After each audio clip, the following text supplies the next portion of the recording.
तस्याहं निग्रहं मन्ये वायोरिव सुदुष्करम्। श्री भगवान वाच असंशयं महाबाहो मनो दुर्निग्रहं चलम्। अभ्यासेन तु कौन्तेय वैराग्येन च गृह्यते। असंयतात्मना योगो दुष्प्राप इति मे मतिः। तस्यात्मना तु यतता शक्यो आत्मन्मुपायतः। अर्जुन उवाच अयति सिद्धयोपेतो योगाच्चलितमानस।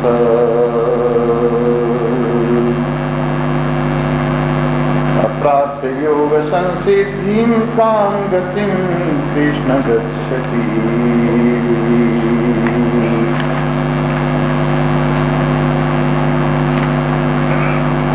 कश्चिन्नो हे विभ्रष्टच्छिन्नाभ्रमिव नश्यति। अप्रतिष्ठो महाबाहो विमूढो ब्रह्मणः पतिः। एतन्मे संशयं कृष्ण छेत्तुमर्हस्य शेषतः। तदन्यः संशयस्यास्य चेत्ता नाद्युपपद्यते।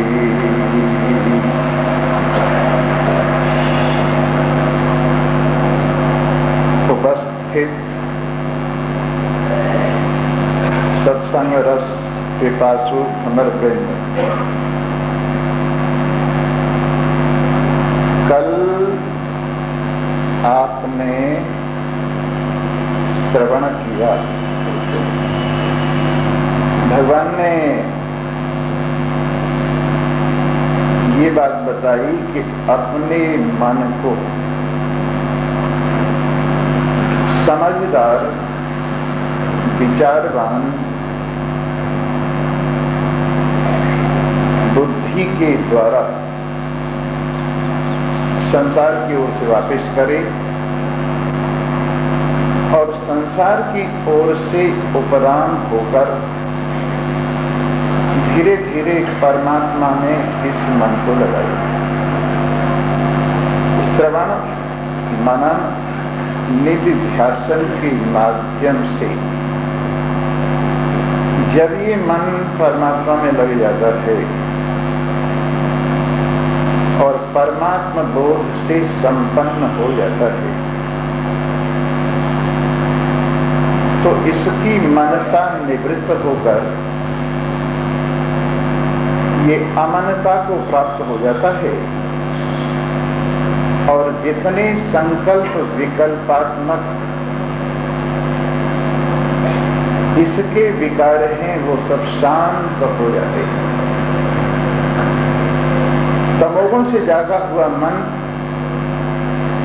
रजोगुण में से यात्रा करता हुआ सतोगुण के दरवाजे में आता है और सतोगुण के दरवाजे से निर्गुण परमात्मा देव में प्रवेश कर जाता है। यही विधि है मन की संसार से उबरने की। पहले तमोगुण को विजय करता है मन, फिर रजोगुण को जीतता है मन और फिर सतोगुण को धारण करके परमात्मा के अंदर प्रवेश करता हुआ सतोगुण से भी आगे बढ़ जाता है। और जब ये तीनों गुणों से बिल्कुल छुट्टी पाया हुआ निर्गुण निर्विकार परम शुद्ध सच्चिदानंद ब्रह्म तत्व में प्रवेश पाता है तो अमन हो जाता है, मनता इसकी रहती ही नहीं। कल हमने इसको निर्विकल्प समाधि बताया था। जब तक मन सात्विकता का सहारा लिए रहता है और सतोगुण रूप उपाधि से संयुक्त परमात्मा की उपासना करता है, तब तक सविकल्प समाधि में ही होता है। और जिस वक्त इस सतोगुण का भी परित्याग करता हुआ है, अपने आप में से और परमात्मा में से गुणों को निवृत्त करके एक निर्गुण स्थिति को प्राप्त होता है, तो ये मौन की स्थिति हो जाती है, निर्विकल्पता की स्थिति हो जाती है, और इसमें कहने सुनने की बात नहीं रहती। जैसे आप देखिए, आप एक भोजन का ग्रास मुंह में रखिए तो केवल स्वाद ही स्वाद होता है, उस स्वाद को कहने के लिए वाणी असमर्थ होती है। जब भोजन का ग्रास आपके मुंह में होता है, भोजन का ग्रास आपके मुंह में होता है तो रस की अनुभूति तो होती है, परंतु वाणी असमर्थ रहती है, क्योंकि तब आपकी बुद्धि भोजन में होती है। हाँ, जब भोजन कर लेते हैं तब बताते हैं बड़ा अच्छा भोजन था, या उसमें कोई कमी थी। उसी प्रकार जब पानी पीते हैं और पानी आपके गले में उतरता हुआ होता है, तो उस वक्त आप अनुभव करते हैं पानी ठंडा है या गर्म है, आपको अच्छा लग रहा है, लेकिन आप कह नहीं सकते। जब गले से नीचे उतर जाता है पानी और वाणी आजाद हो जाती है, तब आप कहते हैं बहुत ठंडा पानी था, बहुत अच्छा लगा, बड़ी तृषा लग रही थी तो वो शांत हो गई। इसी प्रकार से जब एक साधारण वस्तु भोजन और पानी, उससे आपके ज्ञानेंद्रियों का संपर्क होता है, आपके मन का संपर्क होता है, और बीच में वाणी नहीं होती, तो अनुभूति तो होती है, लेकिन आप उस वक्त उस समय कह नहीं सकते। उसी प्रकार मन जब परमात्माकार होता है और वृत्ति परमात्मा के साथ एक रूपता को प्राप्त हुई रहती है, तो आप अनुभव तो करते हैं आनंद को, लेकिन आप कह नहीं सकते। जब आपका मन थोड़ा सा नीचे आता है और गुणों में निर्गुणता से वापस आता है, तब आप कहते हैं आज भजन करने में मजा आ गया, आज ऐसा मन लगा कि मुझे सुख दुख का कुछ पता नहीं चला, लाभ हानि जय पराजय यश अपयश से बिल्कुल छुट्टी पा गया, शरीर तक का भी ज्ञानेंद्रिय कर्मेंद्रिय प्राण और मन तक का भी पता नहीं रहा। तो इस प्रकार से जब आप परमात्मा के साथ मन लगाए हुए होते हैं, तो ये अनुभव की बात है। कैसा आनंद होता है, जैसे गूंगे का गुड़। परंतु जब कहने की बात होती है तो आप उस वक्त नहीं कह सकते, थोड़ा नीचे धरातल पर आते हैं तब कहते हैं। तो इस प्रकार से ये आनंद, जिसमें धीरे धीरे मन संसार की ओर से हटकर इस आनंद में प्रवेश पाकर एक रूपता को प्राप्त हुआ है, और अब कहीं का भी कुछ चिंता नहीं रह गया है, कोई चिंता नहीं रह गई। ऐसी स्थिति कभी कभी किसी किसी भाग्यवान को प्राप्त होती है, जब किसी योगी का मन शांत हो जाता है और आत्माकार हुआ परमात्मा के साथ एक रूप हो जाता है, तो वो उत्तम सुख अपने आप में अनुभव होता है जो दुनिया में कहीं नहीं। दुनिया में जितने सुख हैं वो सुख पराधीन सुख है, वो सुख विषयों के अधीन सुख है, वो सुख इंद्रियों के अधीन सुख हैं, वो सुख आने जाने वाले हैं। लेकिन ये सुख जो अपने आप का सुख है, इसमें इंद्रियों की बात छोड़िए, मन तक भी निबट जाता है। और ये सुख दुनिया के सुख के मुकाबले में करोड़ों अरबों खरबों गुना अधिक है। दुनिया का सुख तो इस सुख के इतने से कण के डालने से बनता है। जैसे दूध में जरा सा मीठा डाल देते तो मीठा हो जाता है, पानी में थोड़ा सा मीठा डाल देते हैं, वो मीठा हो जाता है। आटे में थोड़ा सा मीठा डाल देते हैं तो वो मीठा हो जाता है। परंतु यदि गुड़, शक्कर, चीनी, शहद इन सब को खाया जाए तो इनमें मीठा डाला नहीं जाता, ये मीठा है ही। वैसे दुनिया के जितने सुख हैं उन सब में तो मीठा डाला गया है, आनंद डाला गया है। आपकी चाहत में, आपकी एकाग्रता ने उसमें मीठा डाला है और वो मीठे लगते हैं। पर जो मीठा उनमें डला है वो मीठा आपके पास है, और वो मीठा आपका आत्मा है जिसमें आप डाल देते हैं, वही चीज मीठी हो जाती है। जिस वस्तु पर आपकी दृष्टि आ जाए, जिस वस्तु को आप मान्यता दे दें, जिस वस्तु को आप अपना मान लें, वो वस्तु मीठी हो जाती है। और जिस वस्तु में आप अपने को न डाल सकें, जिस वस्तु के साथ आप अपने को न जोड़ सकें, जिस वस्तु को आप अपना न कह सकें, वो वस्तु फीकी रह जाती है। तो संसार की सारी वस्तु मीठी होती हैं जिस वस्तु के योग से वो आनंद स्वरूप आत्मा आपका अपना स्वरूप है। इसलिए ये तो मीठा ही मीठा, सुख ही सुख, आनंद ही आनंद है। और बाकी जितने विषय हैं सब परिणाम में दुख रूप हैं और बड़ी मुश्किल से प्राप्त होते हैं। इनके पहले भी दुख है और बाद में भी दुख है। लेकिन ये उत्तम सुख, उत्तम पुरुष का सुख जो उत्तम स्थिति में पाया जाता है, ये भाग्यवानों को अपने आप में अनुभव होता है, भाग दौड़ कर नहीं। एक आदमी के हाथ में पानी का प्याला दे दिया जाए और उसको कहा जाए दौड़ लगा, और पानी का प्याला लेते लेते दौड़े भागे, वो पानी कैसे पिएगा जब तक बैठ न जाएगा, पानी को संभालने की स्थिति में ना आ जाए, पानी को मुंह तक ले जाने की स्थिति में ना आ जाए, पानी को गटकने की स्थिति में ना आ जाए, तब तक पानी भी नहीं पी सकता। हमने देखा है जो तेज रेलगाड़ियां चलती हैं और जिनमें बहुत ज्यादा धक्के लगते हैं, उनमें एक प्याला चाय भी ठीक तरह से नहीं पी जाती, उनमें खाना भी ठीक तरह से नहीं खाया जाता, पानी भी ठीक तरह से नहीं पिया जाता।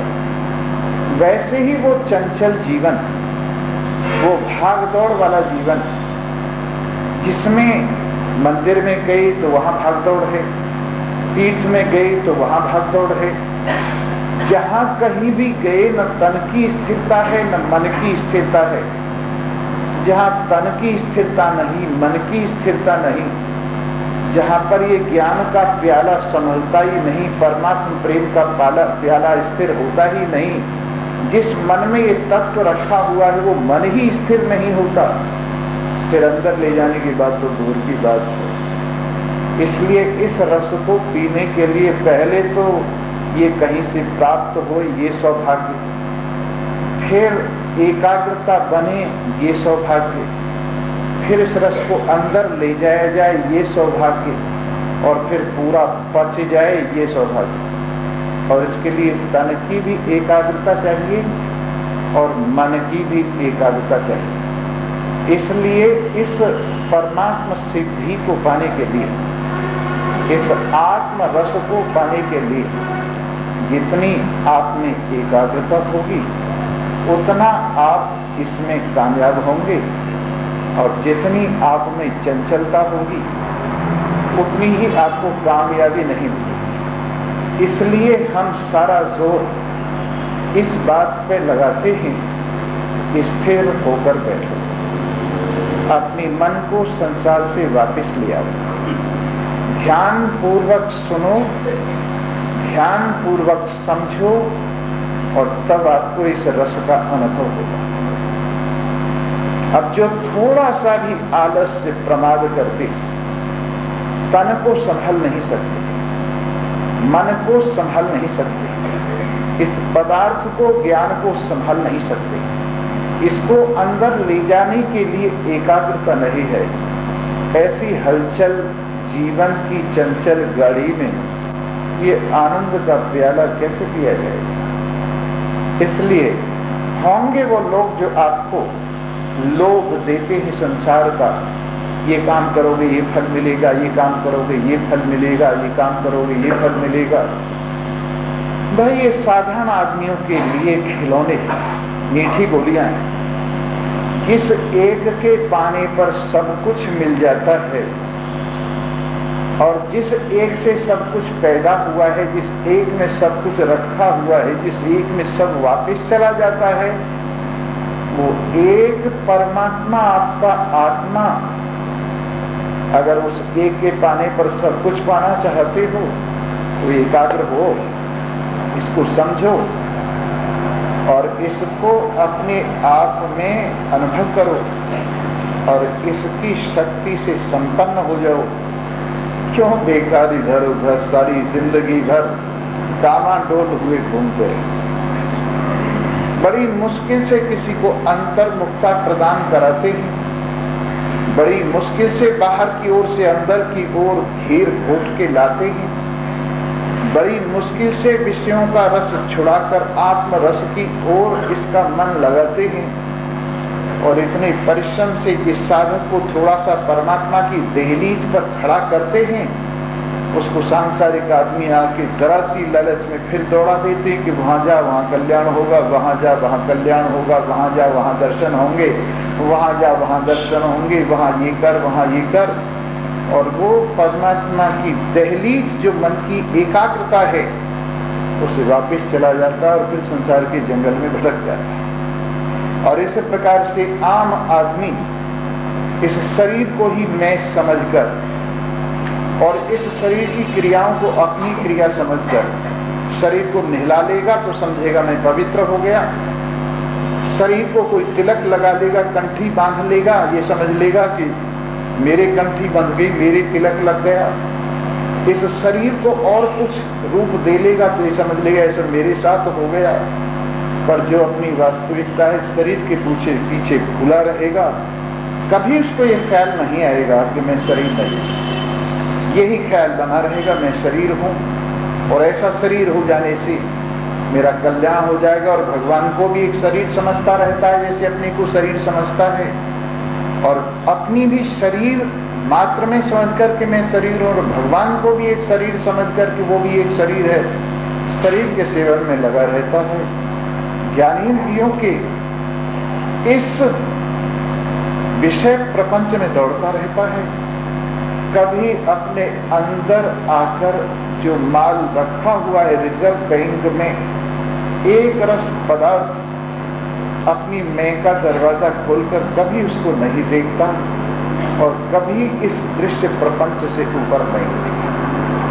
इसलिए मेरे मित्रों, भगवान बार बार कहते हैं कि इस मन को एकाग्र कर, इसको एकाग्र करके मुझ परमात्मा की ओर जो तेरी आत्मा है उसकी ओर ला और इस मन को मुझ में अपने आत्मा में लगा और फिर सब जगह मेरा अवलोकन कर, सब में मुझी को देख। शरीरों की बात नहीं, शरीरों के भीतर जो शरीरों को प्रकाशित करने वाला, शरीरों को देखेगा तो स्त्रीपना देखेगा, पुरुषपना देखेगा। शरीरों को देखेगा तो बालकपन, जवानी, बुढ़ापा देखेगा। शरीरों को देखेगा तो जन्म और मृत्यु देखेगा। शरीरों को देखेगा तो विकार ही देखेगा।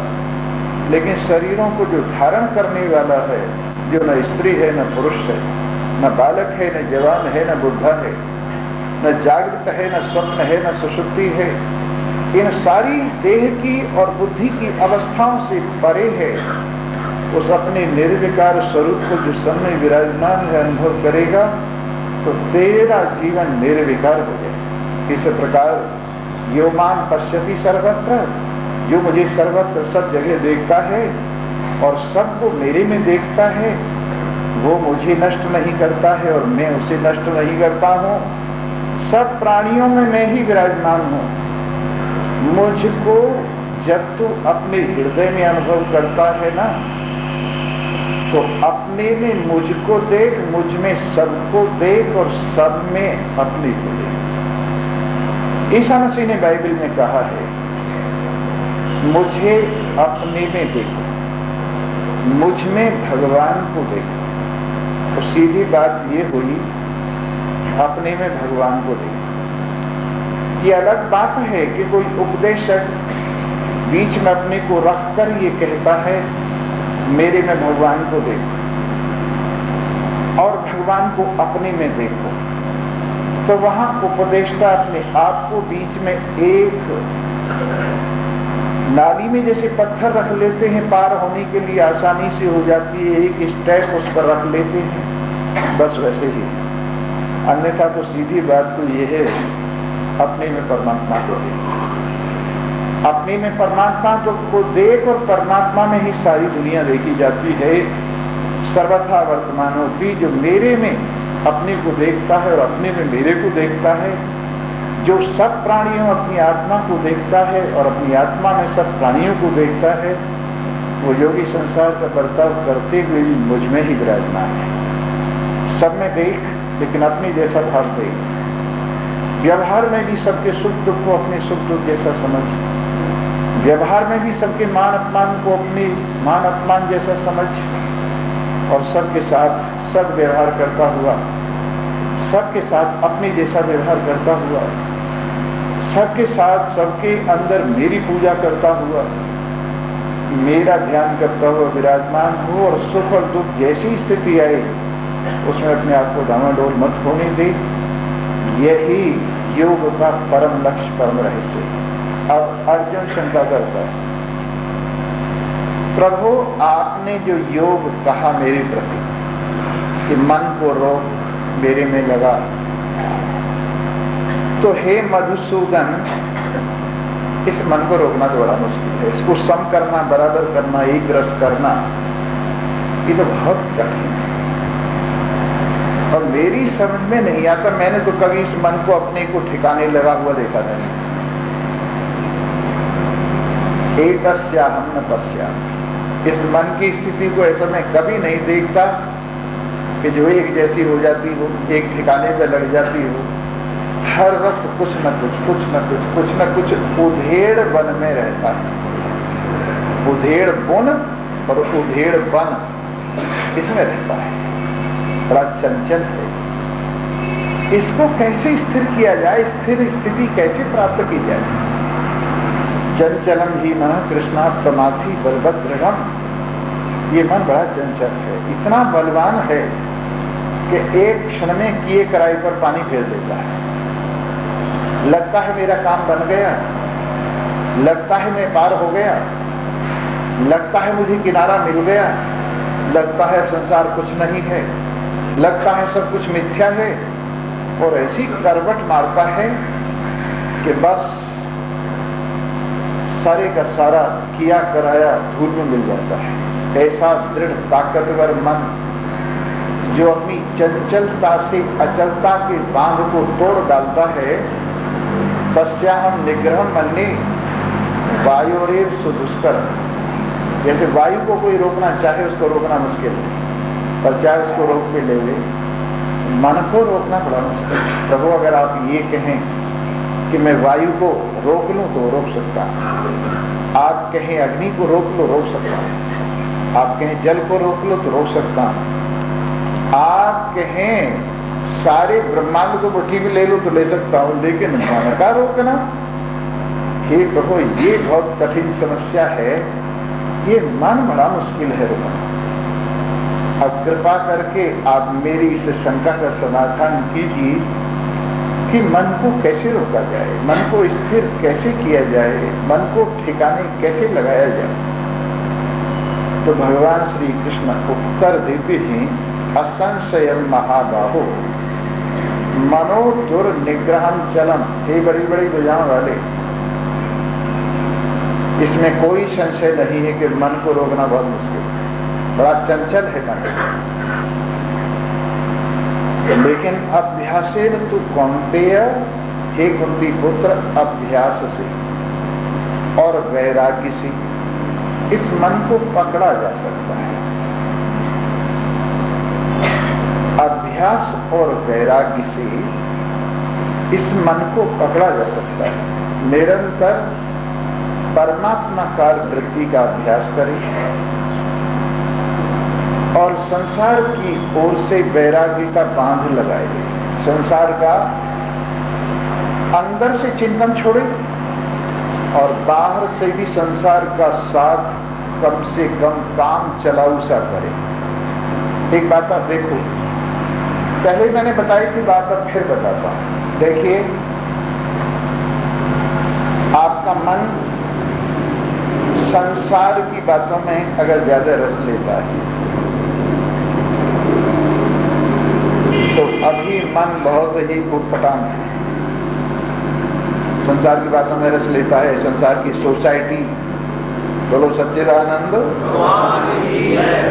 जाके कथा सुनो, क्योंकि बहुत जरूरी बातें हैं ये साधना के लिए। जी हाँ, मन कहाँ रस लेता है? संसार की बातों में, और आमतौर से लेता ही है। आमतौर से तो यही है,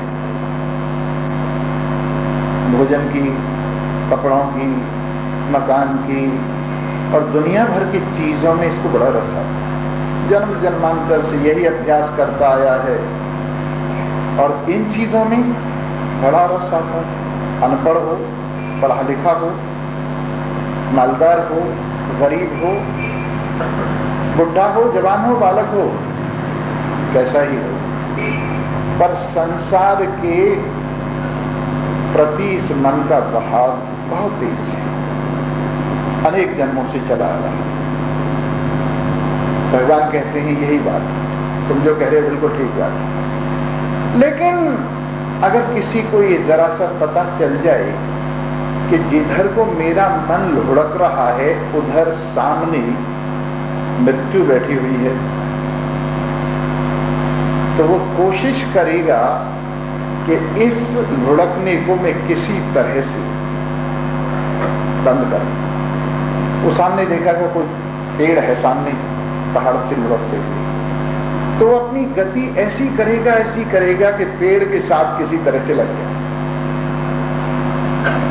या सामने कोई समतल भूमि है, लुढ़कते हुए ये कोशिश करेगा कि उस जमीन पर पहुंच जाए।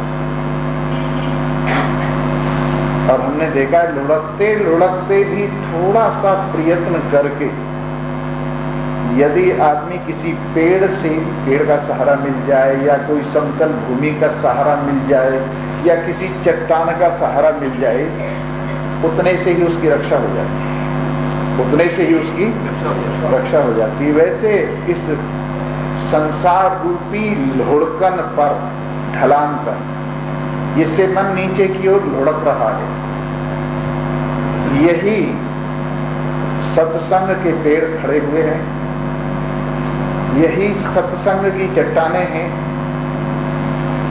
और यही सत्संग की समभूमि है। लुढ़कते लुढ़कते अगर आपको थोड़ा सा ये ख्याल आ जाए कि ये सामने जो पेड़ खड़ा है, ये सामने जो चट्टान खड़ी है, ये सामने जो समभूमि है, हाथ पैर मार के अगर मैं यहां पहुंच गया ना तो फिर लुढ़कने से बच जाऊंगा और मेरा विनाश नहीं होगा। ये आपको पता लग जाना चाहिए कि मैं लुढ़क रहा हूं, नहीं तो लुढ़कते लुढ़कते आदमी ये समझता है तरक्की कर रहा हूं। ऐसा वहम होता है जैसे आदमी का दिमाग फिर जाए तो वो गिरने को चढ़ना समझ लेता है। अगर आदमी का दिमाग फिर जाए तो वो गिरने को चढ़ना समझ लेता है और अवनति को उन्नति समझ लेता है। और ये आम बात है, आदमी अवनति को उन्नति समझ रहा है और लुढ़कने को, गिरने को चढ़ना समझ रहा है। और सबसे पूछ लो, वो लड़का बहुत अच्छा है, बड़ा चालू है, बड़ा बुद्धिमान है, बड़ा पूछो मत कितनी तरक्की कर रहा है।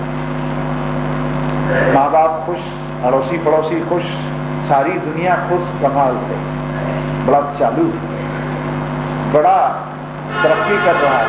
पर जरा सा थोड़ा सा विचार जागृत हो जाए तो देखोगे वो नीचे की ओर लुढ़क रहा है और तेजी से लुढ़क रहा है, जिसे आप कहते हैं बड़ी तरक्की कर रहा है। और उससे भी ये लग रहा है मैं तरक्की कर रहा हूं। अरे क्या है स्वामी जी, तुमने कपड़े रंग के क्या कमाया है? कई हमारे साथी हैं, अब आपको खैर सत्संग में बताने की बात तो नहीं, पर आई गई चर्चा। हमारे साथ पढ़ते थे कई लड़के, बड़े बड़े ऑफिसर हो गए हैं, और उन्होंने बीच बीच में आके कई बार कहा कपड़े रख के आपको क्या मिल गया, ये करके आपको, मैंने कहा कोई बात नहीं, अब कोई बहस की चीज तो है नहीं, जो अपने को पहले ही बुद्धिमान समझ के आया हो उसे बहस नहीं करना चाहिए। क्यों? ज्ञान तो बाको दीजिए जाए सीख सुहाए, और सीख न दीजिए बांदरा जो घर बैया कर रहे। तो पहले ही वो इतने बुद्धिमान, अक्लमंद, समझदार होते हैं कि वो हमें समझाने के लिए आते हैं और ये कहते हैं स्वामी जी आपने क्या किया, बेकार कपड़े रंग लिए, घर नहीं, बाहर नहीं, रोज बिस्तरा बंधा रहता है, ये है वो है। सुनते रहे हम उनकी, वर्षों सुनते रहे, कोई अब की बात थोड़ी है। इस रास्ते पे चलते चलते 41 साल 42 साल हो रहे हैं, कोई थोड़ी बात नहीं है। खैर अब वो पिटायर होने लगे। मैंने पिटायर इसलिए शब्द यूज किया, एक तो रिटायर हो जाते और एक पिटायर होने का मतलब है उनके बच्चे हो जाते हैं जवान, और वो उनका अनादर करते हैं और सारा कुछ छीनने लगता है। उधर से तनख्वाह कम हो जाती है, पेंशन रह जाती है, उधर बच्चे आंख दिखाने लगते हैं, घरवाली अपना अलग से गांठ बना लेती है, तो फिर वो रिटायर के साथ साथ पिटायर भी हो जाते हैं। तो रिटायर पिटायर होके अब कहते हैं स्वामी जी आप ही ठीक रहे, आप ही ठीक रहे, हम तो ये समझ रहे थे हम तरक्की कर रहे हैं और अब पता लगा कि वो तरक्की नहीं, हम लुढ़क रहे थे, हम लुढ़क रहे थे। अब भी कई लोग ऐसे हैं कि अकड़ में लुढ़कते लुढ़कते भी कहते हैं नहीं हम तरक्की कर रहे हैं। हटी ऐसे भी कई मान भी गए। तो कहने का तात्पर्य यह है कि जिसे हम उन्नति समझ रहे हैं, जरा विचार करके देखें कि वो कहीं नीचे की ओर तो नहीं लुढ़क रहे, अशांति की ओर, बेचैनी की ओर, आगे मनुष्य शरीर से नीचे के शरीरों की ओर। ये मनुष्य शरीर, जितने शरीर दिखाई देते हैं 84 लाख शरीरों में सबसे श्रेष्ठ शरीर है, और इसके बाद जो भी शरीर मिलेंगे, अगर शरीर मिलेंगे तो इसे घटिया मिलेंगे, इससे बढ़िया मनुष्य शरीर से कोई शरीर मिलने वाला नहीं। या तो मुक्ति हो जानी चाहिए और या फिर शरीर धारण नहीं करना चाहिए, तब तो मनुष्य शरीर का काम ठीक है। और मनुष्य शरीर के बाद अगर शरीर धारण किया तो मैं आपको ये निश्चय पूर्वक कहता हूं कि इससे अच्छा शरीर कोई नहीं मिलेगा। भाग्यवान कोई होंगे, मनुष्य हो जाते होंगे, परंतु वो भी वो होते हैं जिनकी साधना अधूरी रह जाती है, जिनकी साधना यहाँ परमार्थ की साधना अधूरी रह जाती है, उनको मनुष्य शरीर मिलता है और उससे वो और लाभ को प्राप्त होते हैं। तो भी यहाँ अच्छी नींव रखोगे तो ही मनुष्य शरीर मिलेगा, अन्यथा तो मनुष्य शरीर नहीं मिलेगा। इसलिए अच्छी तरह से विचार लो, देख लो कहीं लुढ़क तो नहीं रहे हो, और अगर लुढ़क रहे हो तुम्हें पता लग गया हो तो एक बात देखते जाओ, कहीं कोई पेड़ दिखाई देता हो, कहीं कोई समभूमि चट्टान दिखाई देती हो, कोई सहारा दिखाई देता हो, तो सत्संग का सहारा ही। कहीं सत्संग होता हो, कहीं परमात्मा चर्चा होती हो, वो सहारा आप लेने का प्रयास कीजिए, आप लुढ़कते लुढ़कते भी बच जाएंगे और आप फिर से आप ऊपर की ओर आ जाएंगे। तो भगवान कहते हैं अर्जुन इसमें कोई संशय नहीं, ये लंबी लंबी भुजाओं वाले ये मन बड़ा चंचल है, इसका रोकना कोई आसान बात नहीं है, लेकिन अभ्यास ऐसी चीज है, वैराग्य ऐसी चीज है कि धीरे धीरे धीरे धीरे, आज 1 पैसा कल को 2 पैसा, तुम तो 100% नफा एक दफे में ही चाहते। आज का आदमी इतना लोभी हो गया है, अगर उसको कहें 1% पे ही छोड़ दे कोई बात नहीं है, 1% पे ही दे दे, अधिक क्या बात करते हो, खर्चे बढ़ गए हैं। 250% नफा जब तक न लिया जाए तब तक क्या मजा आए। तो हम लोग ज्यादा नफे के चक्कर में इस मामले में यही सोचते हैं कि जल्दी तरक्की क्यों नहीं होती। स्वामी जी, एक दिन हमने भी आपकी कथा सुनी, पर कुछ बात बनी सी नहीं। बनती कहां से, एक दिन ही सुन के रह गए। अरे दूसरे दिन आते, तीसरे दिन आते, चौथे दिन आते, पांचवें दिन आते, धीरे धीरे आपको पता लगता कि बात बन रही है। यूं हथेली पे सरसों तो जमती नहीं है। स्कूल में बच्चे को दाखिल करते हैं, एमए होते होते 20 साल लग जाते हैं, तब वो एमए पास करता है। और यहाँ परम कल्याण की प्राप्ति के लिए आप चाहते हो हथेली पर सरसों जम जाए। और एक और बात, ये जो संसार की पढ़ाई है, ये संसार की योग्यता आपको देकर संसार में रहने लायक बनाती है। इसलिए इसका कोर्स निश्चित है कि 20 साल के बाद, एमए करने के बाद आप किसी काम धंधे में लग जाना, वो कोर्स पूरा हो गया। परंतु ये पढ़ाई ऐसी नहीं है, जो पढ़ाई तुम पढ़ रहे हो इसका कोर्स कभी पूरा नहीं होता कि भाई दुनियादारी में लग जाना, इतने दिन सत्संग कर लिया, इसके बाद दुनियादारी में लग जाना, इतने दिन सत्संग कर लिया फिर दुनियादारी में लग जाना। ऐसा नहीं है। ये तो जो जो रस बढ़ता जाता है, क्यों क्यों और भी इसमें लगन लगती जाती है। इसका कोर्स नहीं है कोई। और धीरे धीरे आप जब सत्संग के अभ्यास से संसार से उपरांता लेकर थोड़ा थोड़ा थोड़ा थोड़ा थोड़ा थोड़ा बूंद बूंद करके इस अमृत से अपने जीवन को भर लोगे, तो हे कौनते, अभ्यास और वैराग्य से ये मन रुक जाता है। बहुत से ऋषि महर्षियों का मन रुका है, बहुत से साधु संतों के मन रुके हैं, बहुत से लोगों का कल्याण हुआ। तुम्हारे लिए कौन सा दरवाजा बंद हो गया है? अरे जब अजामिल जैसों का उद्धार हो सकता है, अजामिल जैसा कामी पुरुष पार हो सकता है, गणिका जैसी निकृष्ट शरीर को धारण करके भी कल्याण को प्राप्त कर सकती है, और अनेकानेक लोग ऐसी नीची स्थिति से भी भगवान की कृपा से ऊपर आ जाते हैं। तो आपके लिए दरवाजे बंद नहीं हो गए, पर लाइन में खड़े तो रहिए। असंयतात्मना योगो दुष्प्राप्ति में मति, जो अपने मन को अपने काबू में नहीं रख सकता, अपने मन को ठिकाने पे नहीं लगा सकता, इस परमात्मा निष्ठा में इस मन को जोड़े नहीं रख सकता, इस श्रवण में अपने मन को जोड़े नहीं रख सकता, इस मनन निधिध्यासन में अपने मन को जोड़े नहीं रख सकता, उसके लिए ये मेरे में मन लगाने वाला योग प्राप्त होना कठिन। उसका मन मुझे प्राप्त कर ले भी मुश्किल है। वश्यात्मना तो यथा शक्य वाप्तम उपायतः, जिसने अपने मन को वश किया है वो प्रयत्न पूर्वक धीरे धीरे मेरी ओर बढ़े तो एक दिन जरूर मुझे प्राप्त कर लेगा। ये साधना ऐसी है, दो साधक साधना कर रहे हैं, एक इधर था एक इधर था, दोनों के पास नारद जी गए। नारद जी ने उनको कहा, भाई साधना कर रहे कि जी हाँ। आप कहाँ से आए? कि भगवान के यहाँ से आ रहा हूँ। बड़ी कृपा की आपने।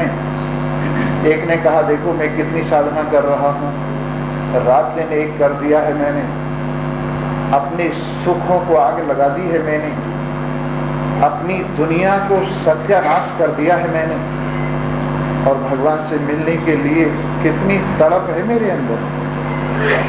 भगवान से पूछ के आना कब मिलेंगे मेरे से। कहने लगे अच्छा। दूसरा भगवान से प्रेम करता था, कोई किसी प्रकार का अभिमान नहीं था उसको, बड़ा सादा स्पष्ट साधारण सा ऊपर से जीवन व्यतीत होता हुआ लग रहा था। उसने भी पूछ लिया, मेरे बारे में पूछा ना कि भगवान मिलेंगे कि नहीं। बोले ठीक है। भगवान ने पहले वाले के बारे में पूछा, प्रभु एक भक्त धूप में खड़ा हुआ है, गर्मियों में, जाड़े में पानी में खड़ा हो जाता है, बरसात में बरसात सहन करता है, और वो आपको ऐसा चिंतन कर रहा है, बस पूछिए उसे कब मिलोगे। बोले भाई 1 वर्ष तो लग ही जाएगा उससे मिलने।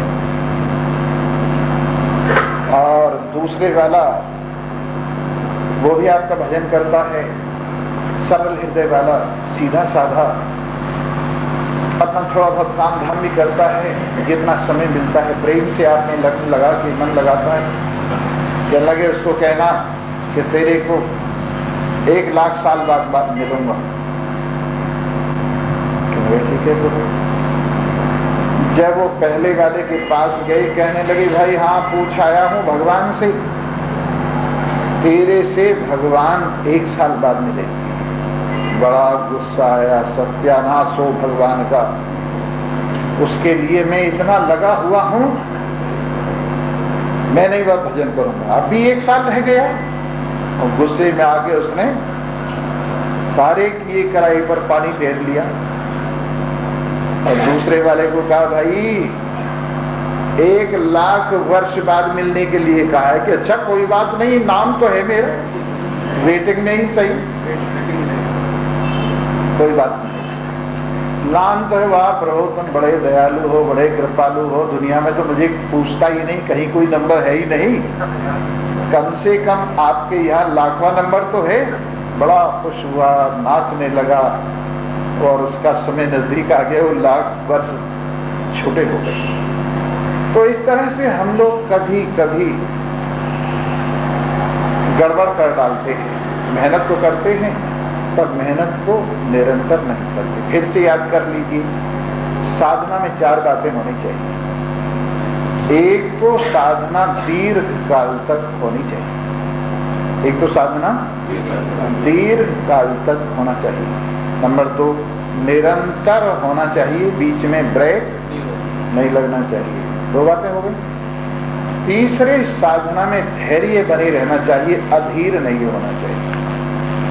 और चौथे साधना में श्रद्धा बनी रहनी चाहिए।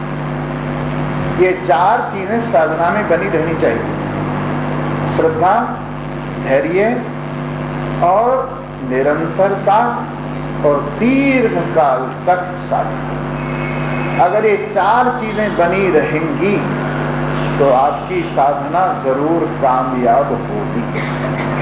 तो इस प्रकार से वश्य आत्मना तो यतता, जिसने अपने मन को वश में किया है, ऐसे व्यक्ति के द्वारा थोड़ा थोड़ा प्रयास करता रहे, प्रेम पूर्वक लगा रहे, निरंतर। अरे निरंतर बहने वाली छोटी सी पानी की धारा पहाड़ों को काट के अपना रास्ता बना देती है। पानी की धार पहाड़ में से देखिए, जरा सी धार होती है और वो पहाड़ों में से, ऊंचे ऊंचे पहाड़ों में से निकलकर गंगा जी में जा मिलती है, जमुना जी में जा मिलती है, पहाड़ों में से रास्ता बना लेती है।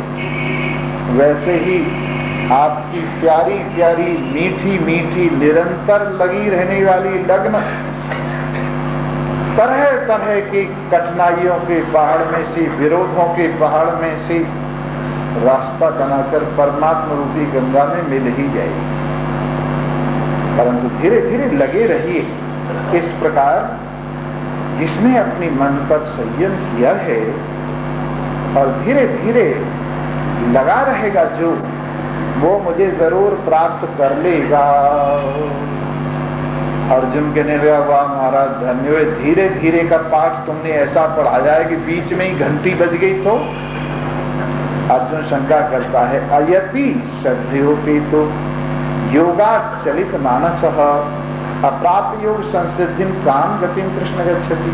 हे प्रभु, जैसा आपने कहा धीरे धीरे लगा रहे, कोई बेचारा लगा श्रद्धा से संपन्न तो है, लेकिन प्रारब्ध के वेग से उसका बीच में काम रह गया और उसका मन बीच में ही योग से डामाडोल हो गया। योग की सिद्धि माने आपकी प्राप्ति उसको नहीं हुई, बीच में ही रह गया, तो उसका क्या हाल होगा? क्या वो ऐसे ही रह जाएगा? कचिन्नो विभ्रष्टा छन्न प्रविनश्यति, संसार से भी गया और आप मिले नहीं, बीच में ही गड़बड़ हो गई। तो दोनों स्थितियों से छिन्न हुआ, अलग हुआ, क्या शरद ऋतु के बादल की तरह से वो नष्ट हो जाएगा? शरद ऋतु में ऐसा होता है, कई दफे बादल होता है और सारा कोहरे के अंदर पाला पड़ता है, कोहरा पड़ता है और बादल साफ हो जाता है। उसी तरह से जैसे शरद ऋतु का बादल बिना कुछ किए कराए नष्ट हो जाता है, वैसे ही कहीं ऐसा व्यक्ति बीच में ही जो लटक गया, शरीर छूट गया या पथ छूट गया, उसका क्या हाल होगा? अप्रतिष्ठो महाबाहो मूढ़ो ब्रह्मणा पति। हे महाबाहो, ऐसा व्यक्ति जो आपके रास्ते में चलता चलता किसी जगह पर पहुंचा नहीं, बेचारा बीच में ही रह गया, डावाडोल हो गया, विमूढ़ता को प्राप्त हो गया, उसका क्या है? एतन में संशय कृष्ण छेतुम मर्नस्य शेषता। हे कृष्ण, आप तो सारे संशयों को छेदन कर देते हैं, मेरे संशय को छेदन कीजिए। आपसे अलग संशयों को छेदन करने वाला और कौन नहीं? आप स्वयं साक्षात नारायण, ज्ञान स्वरूप सच्चिदानंद ब्रह्म, आज संशयों की निवृत्ति करने के लिए मेरे सामने खड़े हैं, तो मेरे संशय को भी निपटाते चलिए। भगवान कहते हैं, पार्थ नैवेह नामत्र विनाशस्तस्य विद्यते। हे पार्थ, न यहां न वहां कहीं भी उसका विनाश नहीं होता है जिसकी साधना बीच में छूट गई, और नहीं कल्याण कृत कश्चित दुर्गतिम तात गच्छति। हे तात, जो थोड़ा भी कल्याण का काम कर लेता है वो दुर्गति को प्राप्त नहीं होता, और फिर से वो दूसरे शरीर में वहीं से लग जाएगा जहां उसकी साधना छूटी है। कल को ये बात आपके सामने रखेंगे और बताएंगे, आपका किया हुआ काम बेकार नहीं जाएगा। थोड़ा सा भी पुण्य का काम कर लेंगे, वो भी आपके लेखे में लिखा गया और वो आपकी आगे मदद करेगा। इसलिए पुण्य को, धर्म को थोड़ा न समझे, ऐसे ही पाप को भी थोड़ा न समझे, और सदा अपने आप को सन्मार्ग पर चलाने का प्रयास करे। जितने कदम आपने परमात्मा की ओर बढ़ा लिए हैं, परमार्थ की ओर बढ़ा लिए हैं, वो कदम आपके लेखे में लिखे गए। जब आपकी यात्रा शुरू होगी, उन कदमों का हिसाब आपके साथ जुड़ जाएगा और आगे के लिए वो आपकी सहायता करेंगे। इन्हीं शब्दों के साथ आप सभी को धन्यवाद है सर।